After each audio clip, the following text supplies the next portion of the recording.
दक्ष police news, पहिले खाकी मग बाकी। नाशिकमध्ये खड्ड्यात पडून एका तरुणाचा मृत्यू झालाय। त्या संदर्भात घटनेची चौकशी करून जबाबदार असणाऱ्या व्यक्तींवर कडक कारवाई करण्यात येईल, असं मंत्री गिरीश महाजन यांनी सांगितलंय। जो अपघात झाला त्यात एका तरुणाचा मृत्यू झाला, ही अतिशय दुर्दैवी घटना आहे। या संदर्भात मी घटनेची माहिती आयुक्त तसंच महापौर यांच्याकडून घेतली आहे, तसंच सर्व संबंधित अधिकाऱ्यांशी बोललो आहे आणि त्यांना सूचना देखील दिल्या आहे की या घटनेची चौकशी करा, त्याला जबाबदार कोण आहे, कशामुळे घटना घडली आहे आणि जे जबाबदार असतील त्यांच्यावर अतिशय कडक कारवाई करणार आहोत। मग त्याचे ठेकेदार असतील किंवा अधिकारी असतील त्यांची गय केली जाणार नाही। या संदर्भामध्ये शनिवारी नाशिक इथं बैठक ठरली आहे। झालेल्या अपघातासंदर्भामध्ये आणि जे कोणी दोषी असतील त्यांच्यावर कारवाई करू, असं मंत्री गिरीश महाजन यांनी सांगितलंय।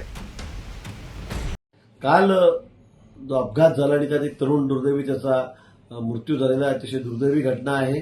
पण या संदर्भामध्ये मी कालपासून आयुक्तांशी बोललेलो आहे, महापौरांशी बोललेलो आहे, संबंधित अधिकाऱ्यांशी बोललेलो आहे आणि त्यांना सूचना दिलेल्या आहेत की या घटनेची चौकशी करा, त्याला जबाबदार कोण आहे, कशामुळे ही घटना घडलेली आहे आणि जे जबाबदार असतील त्यांच्यावर अतिशय कडक कारवाई ही आम्ही या ठिकाणी करणार आहोत। मग ते ठेकेदार असतील किंवा अधिकारी असतील त्यांची कुठली गय या ठिकाणी केली जाणार नाही।